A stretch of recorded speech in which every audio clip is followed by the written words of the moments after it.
Welcome to Meeple Mentor. I'm Jared, and we're about to play Carnegie. Let's take a look. I'll show you how. Feel free to pause the video as needed to follow along with your copy of the game. My goal is this video can not only teach you to play, but can be shown at the game table to help set up and teach the game at your next game session. As part of that goal, I've added chapter timestamps in the description to the different sections of the tutorial to easily recap relevant rules for you. Make sure to subscribe and hit the notification bell below the video so you don't miss any of my latest content.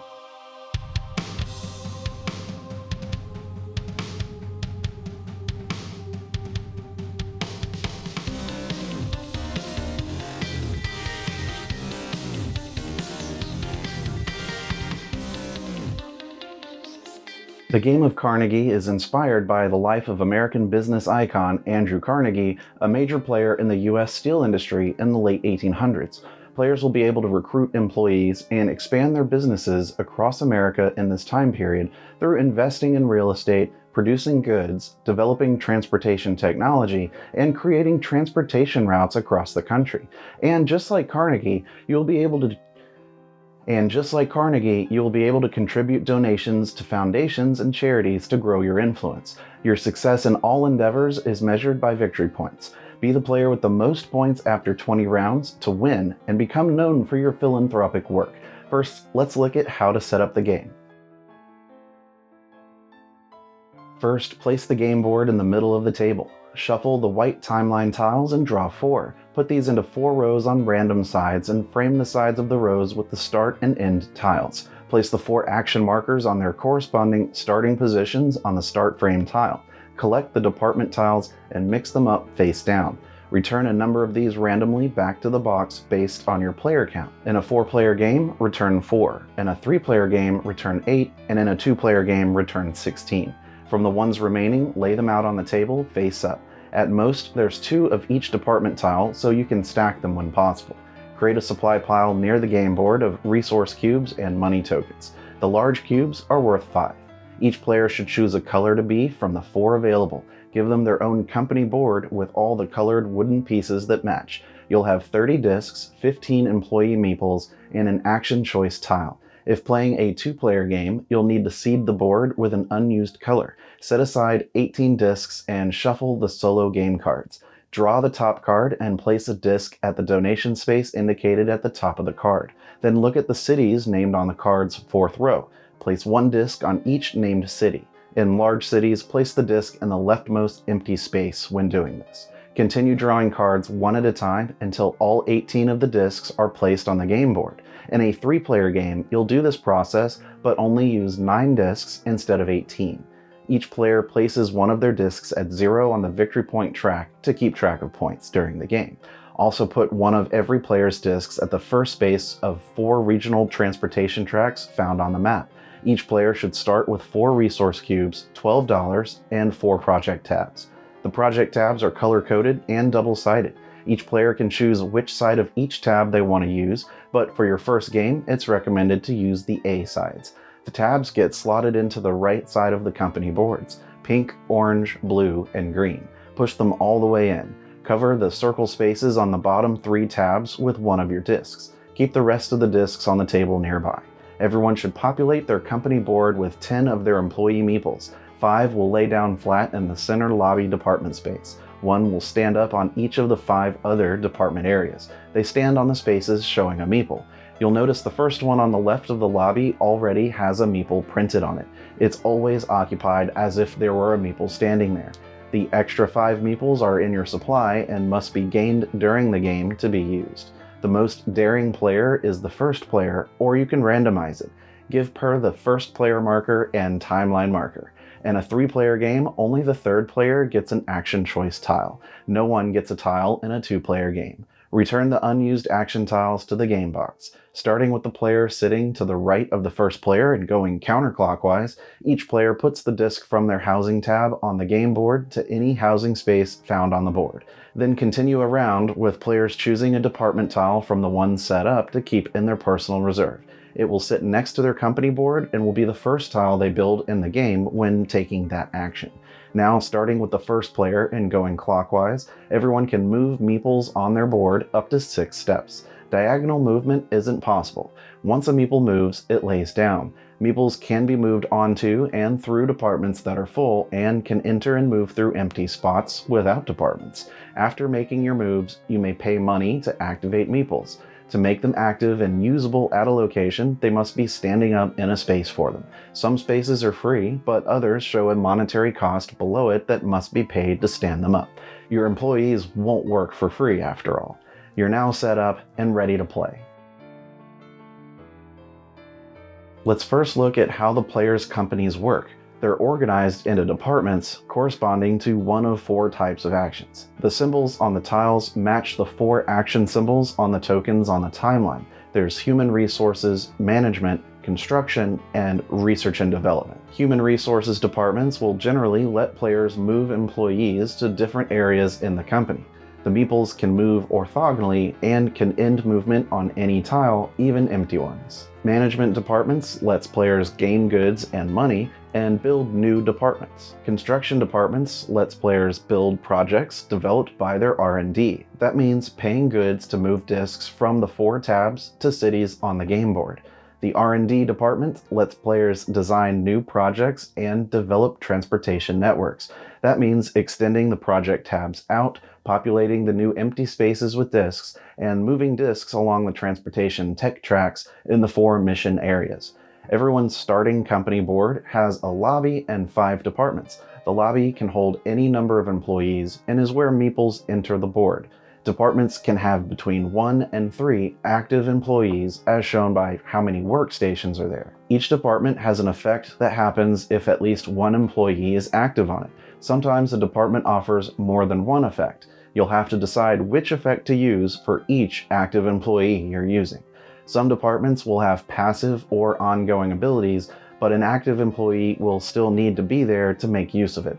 The only exception to this rule is the secondary lobby department tile. After employees move, they lay down. A laid down meeple is inactive. A standing meeple is active. Each workstation can hold 1 active employee.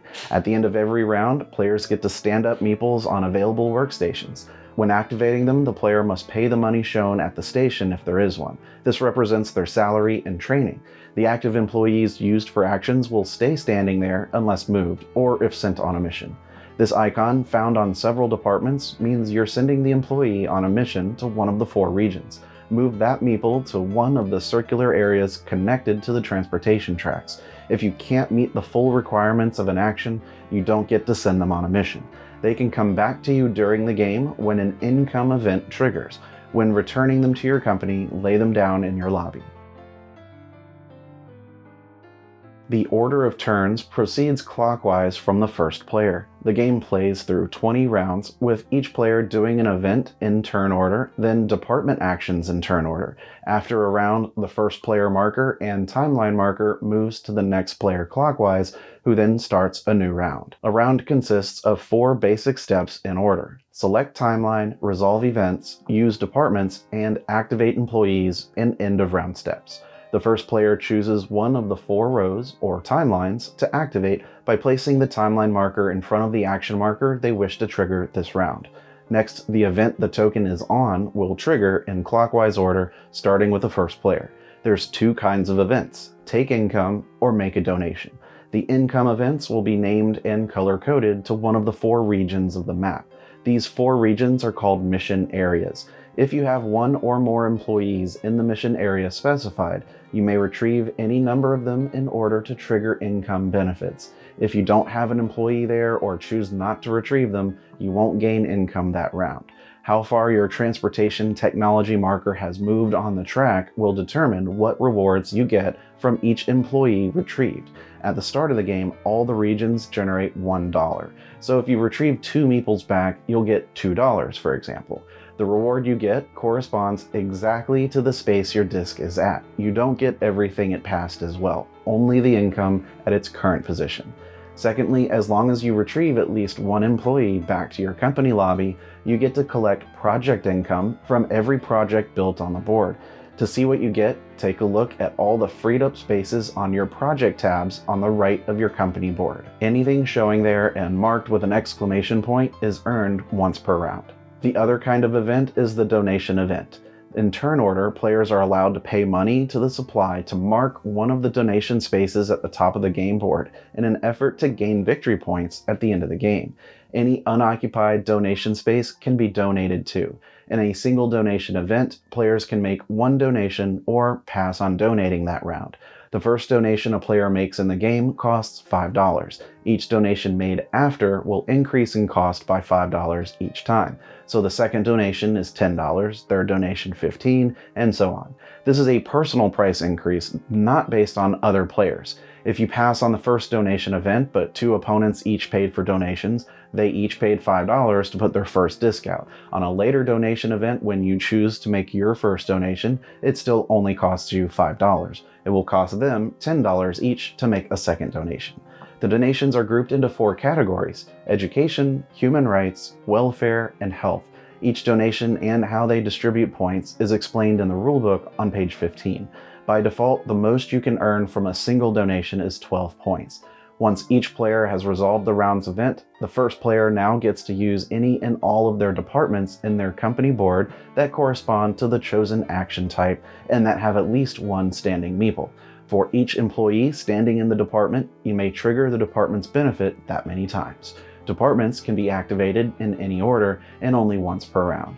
The active employees will stay standing unless it moves or is sent on a mission on the main game board. Go clockwise and have each player resolve their departments for the chosen action. You're not required to use all active employees in a department, but you will have to finish using that department before changing to another one. You can't return to previously used departments in the same turn to activate more employees. A player who has an action choice tile may choose to use it one time in the game to choose a different action than the one just selected by the first player.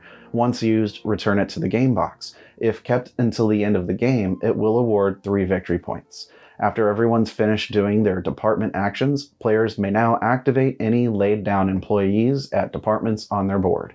An empty workstation must be available for them to work there.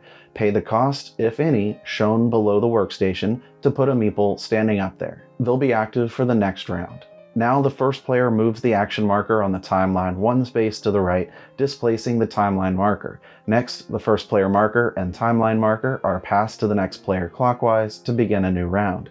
At any time, players have the ability to exchange goods cubes for money, 1 good for $1. There's a reminder of this shown at the company lobby. As the game proceeds, the action markers will get closer to the end tile, where the final spaces offer 2 events. Instead of an income or donation, it will be both. Players get to do one or both on their turn that round. The action marker moves over to cover that space at the end of the round. Each action marker can be chosen regardless of it sitting on the end tile. If you choose an action marker sitting on the end tile, place the timeline marker next to it, then turn over the action marker on the timeline immediately below the chosen row. That marker must be able to move forward on its row. If it can't, instead turn over the marker on the next row going down until you get to one that can go forward. Loop back to the top row if needed. The event next to the turned over marker is the one that's triggered this round. After doing the event, resolve the action selected with the timeline marker next to it. At the end of the round, flip over the marker and move it forward on its row.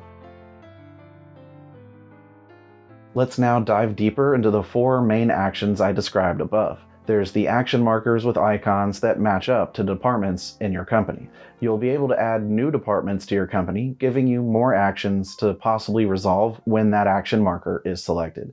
First, let's look at the starting departments printed on everyone's boards. Of course, the lobby is the one in the center where meeples come to your company, whether returned from a mission for income or gained as a new meeple from your supply.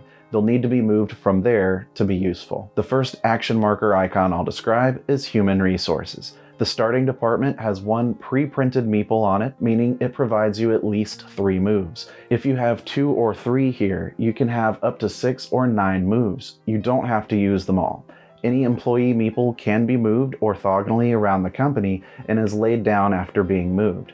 Calculate how many moves you earn first, then move any meeples up to the total number of moves divided up as you wish. Since the total number of moves available is calculated before moving, you can move active employees from Human Resources without affecting your total number of moves that turn. Other human resources departments are available to be built from the display setup on the table. If you have any of these in your company with an active employee, you'll also be able to activate those benefits. Sometimes a department provides a single effect, while others may have multiple options. A single active employee can be used for one option each round. Next, let's look at research and development actions. The starting R&D department on your board has 3 workstations and a single benefit. To activate a Meeple here, you must pay $3 to stand it up. For each active employee, you gain 3 R&D advancements known as study points. These can be used to either advance your transport disks on any regional transportation track on the board, or move your project tabs one space to the right to reveal a new space. The top project tab is Public Infrastructure, the second one is Industry, the third is Commerce, and the last is Housing. They are color-coded and have unique icons that can also be found in cities on the game board. The cost to advance any project tab is shown here at the bottom, right next to where it meets the edge of the company board. When spending that many study points, pull the tab out one more notch and place one of your disks over the newly revealed space. The cost to advance your transport disk on any of the tracks on the board is shown between the spaces at the top. So in the west, it costs 2 study points to advance, then 1 more study point for another advancement, but then 4 study points to get from space 3 to 4.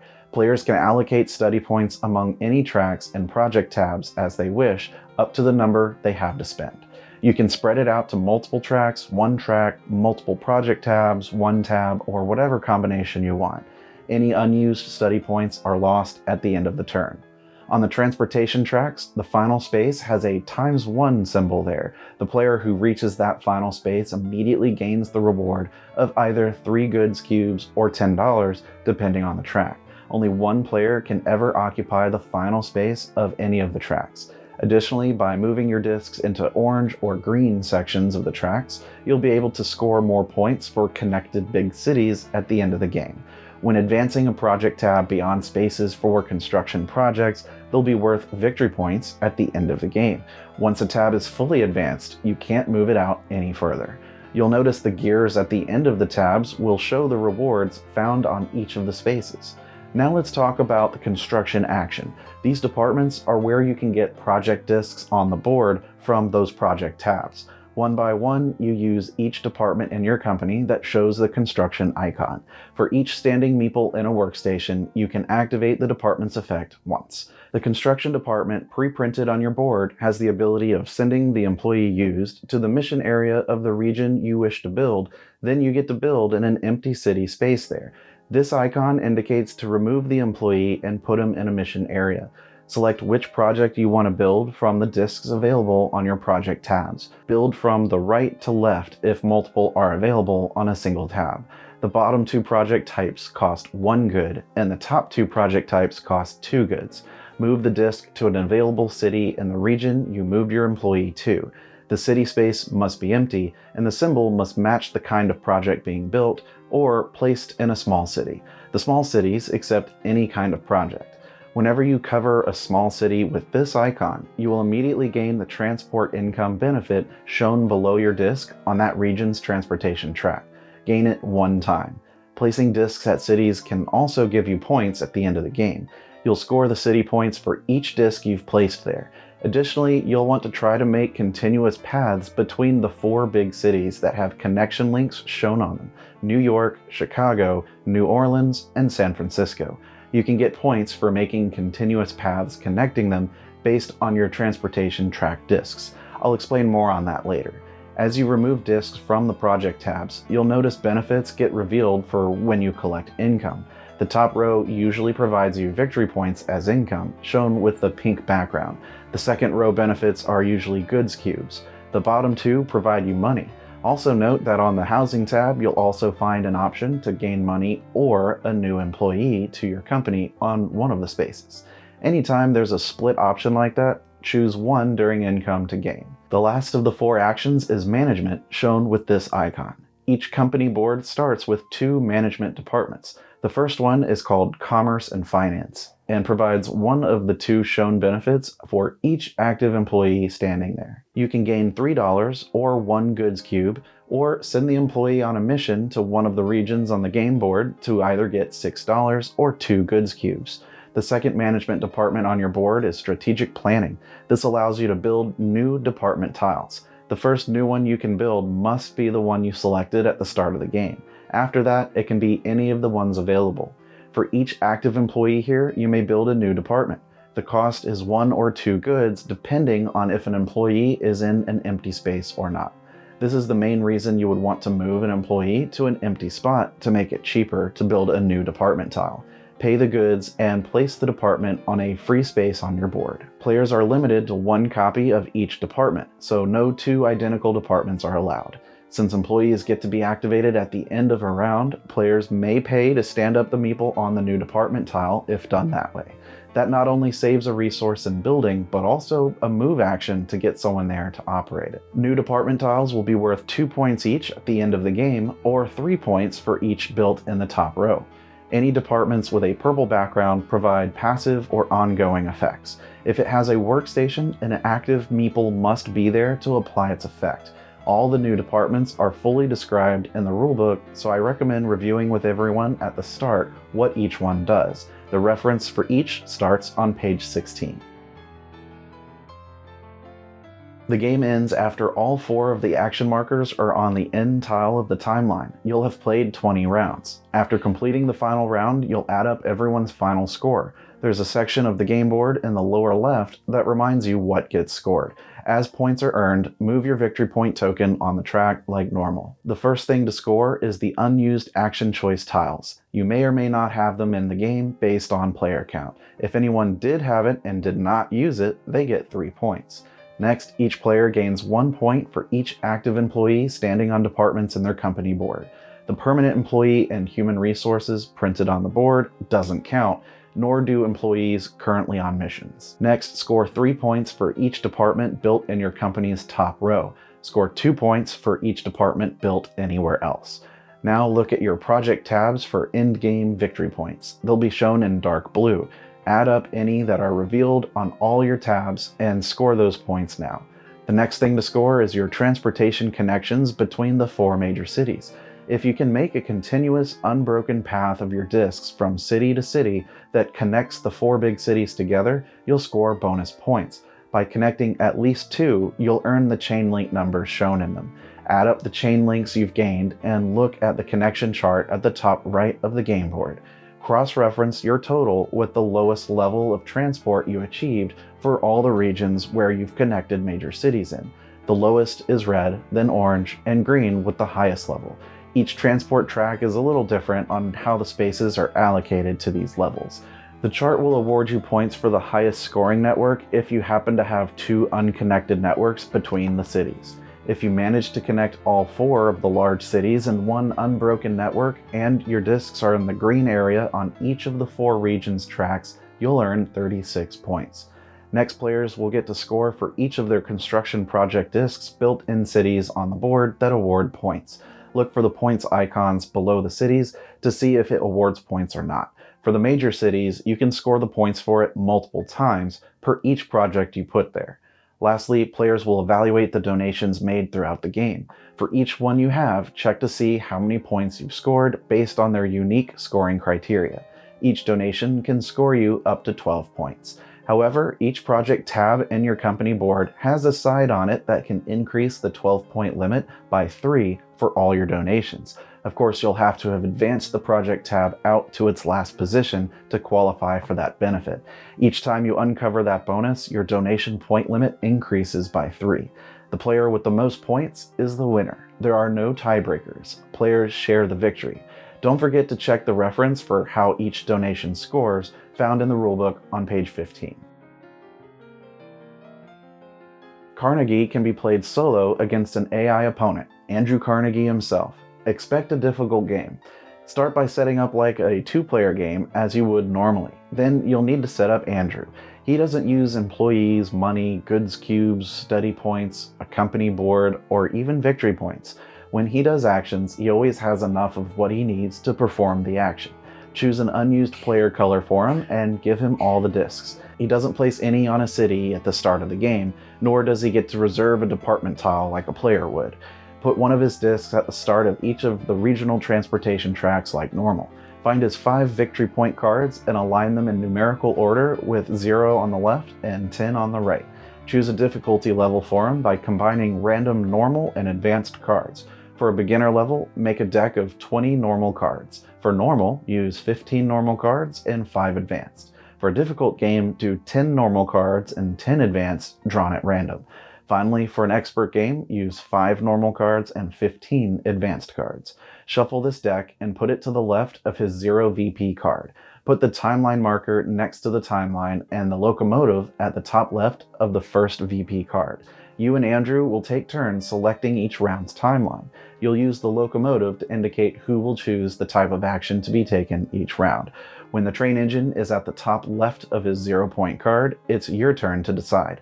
When it's placed at the top right above his picture, it's Andrew's turn to decide. You'll move the token at the end of each round. For the first round of the game, you choose the timeline. All of your turns and actions are performed the same as a normal game. The first thing to do in a round is move the top card off his deck below the 0-point card. Don't look at the other side. With the train engine on the left, you choose the timeline action like you normally would. If it's to the right, flip the current round's action card face up. The action symbol circled in orange is the timeline action he chooses for the round. When proceeding to resolve Andrew's turn, you will need to look at his current action card, so flip it over if it's not already. When the timeline marker is on a mission, nothing happens for Andrew. When the event is for donations, he puts one of his discs on the space indicated at the top of his action card. If it's occupied already or he's run out of discs, he doesn't place one. Slide his action card one space to the right along his VP cards. To resolve the various actions for Andrew, he does his own unique thing for each one. The action card will have options for each action shown. For human resources, slide the current round's action card to the right by the number of spaces shown on the card. For the management action, he takes 1, 2, or 3 department tiles of the type that shows on the current round's action card. He takes the lowest number available. For each department not available, move his current action card 1 space to the right. For construction, put one of his discs on the leftmost space of each city named on the current round's action card. For each that can't be placed, slide his current action card 1 space to the right. For the last one, R&D, move his transport disc in the region indicated on the current round's card. It'll move to the right 1, 2, or 3 spaces as indicated. For each move the disc can't make, slide the action card 1 space to the right. The 10 VP spot is the last space his cards can occupy. If pushed further, it stays there. At the end of a round, you may activate employees like normal and advance the timeline 1 space to the right like normal. Then turn his current action card face down and slide it under the VP card it reached. If it didn't move, slide it under the 0-point card. Lastly, move the train engine from one side to the other to keep track of whose turn it is. At the end of the game, count up victory points for his action cards. They'll each score points according to which card they are under. Any department tiles he acquired will give him 2 points each. For each of his transport discs that made it to the last space of a transportation track gives him 6 points. He won't earn any connection network points for connecting major cities. All his projects on the cities with points will earn him those points like it would for any player. His donations are scored according to what you, the solo player, built. He scores points on donations for what you've done during the game. Whoever has scored the most points wins. Keep the rulebook handy and check BoardGameGeek.com for FAQs and extra content. If you want to support the channel, now you can. We've started a Patreon page at patreon.com/Meeple Mentor. There's various pledge levels for small monthly support that helps grow the channel's content. You can get access to new content early, you'll get to vote on new game tutorials that come out on the channel, and more. But of course, simply watching our videos, liking, commenting, and all of that YouTube stuff certainly helps. Thank you so much. Consider giving us a subscribe if you found this teaching helpful.